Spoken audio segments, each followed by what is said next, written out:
একদিন আমরা নিশ্চিতভাবে মারা যাব, ছেড়ে যাব এই রঙিন দুনিয়া, ছেড়ে যাব আমাদের সকল আত্মীয়তার বন্ধন, সমস্ত কিছু যেন মৃত্যুর জন্য পাথেয় সংগ্রহ করি।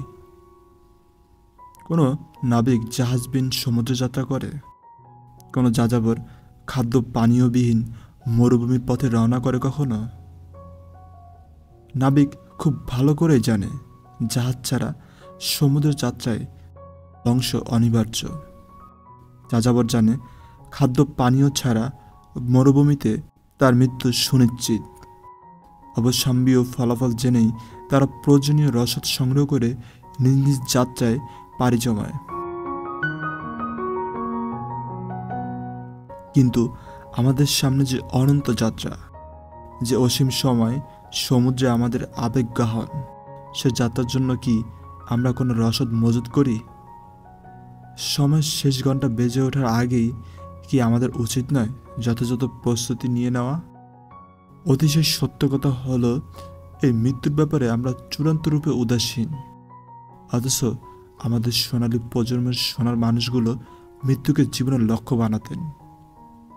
মৃত্যুর জন্য প্রস্তুতি গ্রহণ করা ছিল তাদের জীবনের চূড়ান্ত লক্ষ্য উদ্দেশ্য। ইবনু ওমর রাদিয়াল্লাহু আনহু বলেছেন, একবার রাসূলুল্লাহ সাল্লাল্লাহু আলাইহি সাল্লামের আমার কাপড়ের একটা অংশ ধরে বলেছেন, পৃথিবীতে আগন্তুকের ন্যায় জীবনযাপন করো। রাসূলুল্লাহ সাল্লাল্লাহু আলাইহি সাল্লাম ইবনু ওমরকে আগন্তুকের ন্যায় বাঁচতে বলেছেন। আগন্তুকের মতো থাকা মানে হলো নিজেকে এই দুনিয়ায় থিতু মনে না করা। দুনিয়ার জীবনে কীভাবে বাঁচতে হবে সে ব্যাপারে আবদুল্লাহ ইবনু ওমর রাদিয়াল্লাহু আনহু বলেছেন, যখন সন্ধ্যা উপনীত হয় তখন সকালের জন্য অপেক্ষা করো না, আর সকাল উপনীত হলে সন্ধ্যার জন্য অপেক্ষা থেকো না। তোমার অসুস্থতার জন্য বরাদ্দ রাখো এবং সময় থাকতে মৃত্যুর জন্য পাথেয় সংগ্রহ করে নাও। সন্ধ্যায় জীবিত আছে এমন লোক যে পরের দিন পর্যন্ত বেঁচে থাকবে সে নিশ্চয়তা নেই। আবার সকালে জীবিত আছে এমন লোক যে সন্ধ্যা অবধি বেঁচে থাকবে সেটাও অনিশ্চিত। আমাদের জীবন এতটা ঠুনকো, ভঙ্গুর এবং অনিশ্চয়তায় ভরা। আমাদের জন্মের ক্রমধারা আছে, কিন্তু মৃত্যুর কোনো ক্রমধারা নেই। মৃত্যু কোনো ক্রমধারা বিশ্বাস করে না। আমার পিতা আমার আগে জন্মাচ্ছেন, তার আগে কখনো আমি দুনিয়া আসতে পারি না। তবে আমি যে আমার পিতার পরে মারা যাব সে নিশ্চয়তাটুকু কেউ দিতে পারে না। মৃত্যুর ক্রমধারা নেই জেনেও আমাদের কৃত পাপকাজ হতে নিবৃত্ত হতে পেরেছি। যে কোনো মুহূর্তে, যে কোনো অবস্থায় মৃত্যুকে আলিঙ্গন করতে হবে, এই অমোঘ সত্য বুঝতে পেরেও আমরা কি আমাদের পরকালের পথে সংগ্রহের ব্যাপারে আদৌ তৎপর? অথচ আমাদের সোনালী প্রজন্মের মানুষগুলো আল্লাহর ক্ষমা লাভের জন্য কতটাই না ব্যাকুল ছিলেন। বলে যদি পাপ হয়ে যেত, তওবা করতে তারা এক মুহূর্ত দেরি করতেন না, পাপের ওপর অটল থাকতেন না এবং পাপকে লুকিয়ে লুকিয়ে বৃদ্ধি করতেন না। এমনকি পাপ থেকে পবিত্র হতে তারা মৃত্যুকে বরণ করে নিয়েছিলেন হাসিমুখে। ইসলামে জিনা তথা ব্যভিচারের শাস্তি হলো রজম, পাথর নিক্ষেপ করে হত্যা। রাসূলুল্লাহ সাল্লাল্লাহু আলাইহি সাল্লামের কাছে একবার এক ব্যভিচারী নিয়ে এসে বলল, হে আল্লাহর রাসূল, আমাকে পবিত্র করুন, আমি জিনা করেছি, জিনার দায়ে আমি এখন গর্ভবতী। রাসূল সাল্লাল্লাহু আলাইহি সাল্লাম বললেন, তুমি কি সত্যি গর্ভবতী?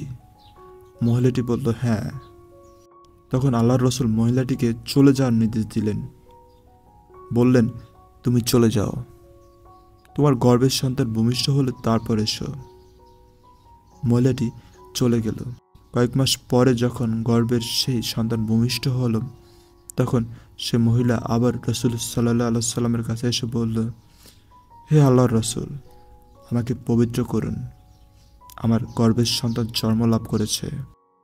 তখন রাসূল সাল্লাল্লাহু আলাইহি সাল্লাম বললেন, তুমি চলে যাও, তোমার সন্তান দুধ ছাড়ার বয়সে উপনীত হলে তখন এসো।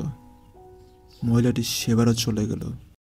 এরপর যখন বাচ্চাটি দুধ ছাড়ার বয়সে পৌঁছালো, তখন সে মহিলা বাচ্চার হাতে একটু একটু রুটি ধরিয়ে পুনরায় রাসূল সাল্লাল্লাহু আলাইহি সাল্লামের কাছে এলো এবং ছেলের হাতে থাকা রুটির টুকরো দেখিয়ে বলল, হে আল্লাহর রাসূল, এই দেখুন, আমার ছেলে দুধ ছাড়ার বয়সে উপনীত হয়েছে, আপনি এবার আমার পবিত্র করুন। তখন মহিলাটিকে রজম অর্থাৎ পাথর মেরে হত্যার নির্দেশ দেওয়া হলো। সেদিন খালিদ ইবনুল ওয়ালিদ রাজিয়াল্লাহু আনহু একটা পাথর নিক্ষেপ করেন ওই মহিলার গায়ে। সেই পাথরের আঘাতে মহিলার মাথা ফেটে পিনকি দিয়ে রক্ত এসে খালিদ ইবনু ওয়ালিদ রাজিয়াল্লাহু আনহুর গায়ে লেগে যায়। তখন তিনি মহিলাটিকে তিরস্কার করতে শুরু করেন।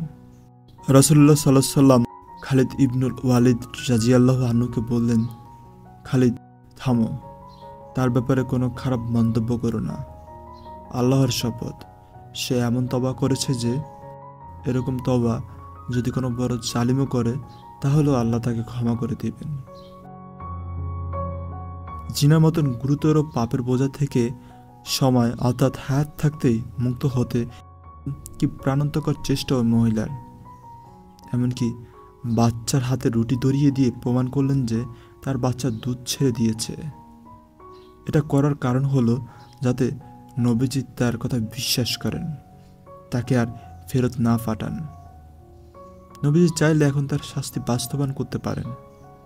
মহিলাটি জানত সময় থাকতে আল্লাহর ক্ষমতা লাভ করতে না পারলে তার আখিরাতে অনন্ত জীবন ধ্বংস হয়ে যাবে। তাই পাপের বোঝা থেকে মুক্ত হতে মৃত্যুকে হাসিমুখে বরণ করে নিতে দ্বিধা করেননি ওই মহিলা।